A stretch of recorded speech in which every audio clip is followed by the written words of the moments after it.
وادی نیلم کی سیاست میں ایک بہت بڑی تبدیلی آنے والی ہے۔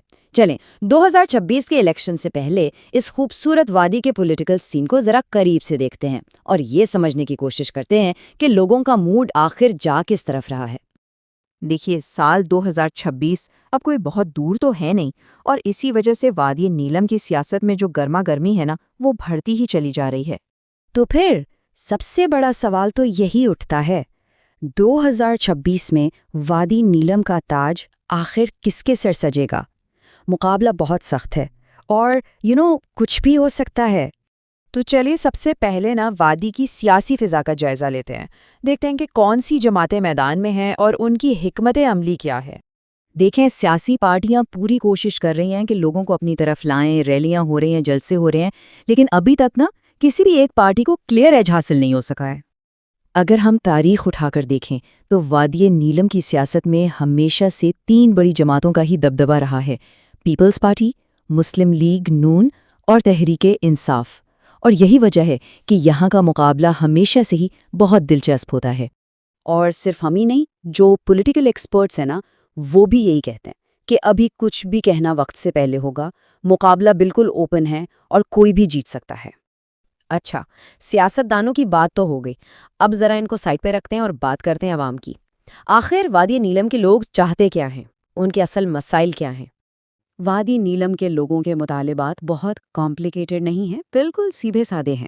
وہ چاہتے ہیں کہ ان کے علاقے میں ترقی ہو، سڑکیں اچھی ہوں، بچوں کے لیے بہتر سکولز اور ہسپتال ہوں، اور سب سے بڑھ کر روزگار کے مواقع ہوں۔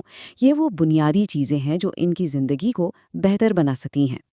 اور دیکھیں، پچھلے کچھ عرصے میں مہنگائی اور بے روزگاری نے لوگوں کی کمر توڑ کر رکھ دی ہے، تو اب وہ بہت غور سے دیکھ رہے ہیں کہ کون سی پارٹی آ کر ان معاشی مسائل کو حل کرنے کی سنجیدہ کوشش کرتی ہے۔ اور یہیں سے کہانی میں ایک بہت ہی دلچسپ موڑ آتا ہے۔ ایسا لگ رہا ہے کہ اس بار لوگ شخصیت پرستی سے ہٹ کر پرفارمنس کی بنیاد پر ووٹ دینے کا سوچ رہے ہیں۔ پہلے کیا ہوتا تھا؟ لوگ اکثر خاندان، برادری یا کسی لیڈر کی شخصیت سے متاثر ہو کر ووٹ دے دیتے تھے، لیکن اب لگتا ہے کہ وہ یہ دیکھنا چاہتے ہیں کہ زمین پر ان کے لیے کام کس نے کیا ہے، کون ان کے مسائل کو سچ میں حل کر سکتا ہے۔ اور یہ جو سوچ میں تبدیلی ہے یہ عوامی رائے میں بھی بالکل صاف دکھائی دے رہی ہے۔ جیسا کہ ایک مقامی شہری نے کہا، ہم اس جماعت کو سپورٹ کریں گے جو وادی نیلم کی حقیقی ترقی اور مسائل کے حل کے لیے عملی اقدامات کریں۔ مطلب پیغام بالکل واضح ہے، اب صرف کام دیکھا جائے گا، باتیں نہیں۔ تو سوال یہ ہے کہ یہ جو سب کچھ ہو رہا ہے، اس کا 2026 کے الیکشنز پر کیا اثر پڑے گا؟ چلیے دیکھتے ہیں کہ وادی نیلم کا مستقبل آخر کیا رخ اختیار کرتا ہے۔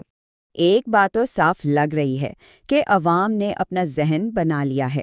اس بار ووٹ اسی کو ملے گا جو ان کے لیے سچ میں کام کرے گا، جو ان کے مسائل کو حل کرے گا۔ صرف نعروں اور وعدوں کا وقت شاید گزر گیا۔ اب یہ دیکھنا بہت دلچسپ ہوگا کہ وادی نیلم میں آنے والی یہ تبدیلی کیا یہ پورے آزاد کشمیر کی سیاست پر اثر انداز ہوتی ہے؟ وقت ہی بتائے گا کہ یہ ایک نئے دور کا آغاز ہے یا پھر صرف ایک وقتی لہر۔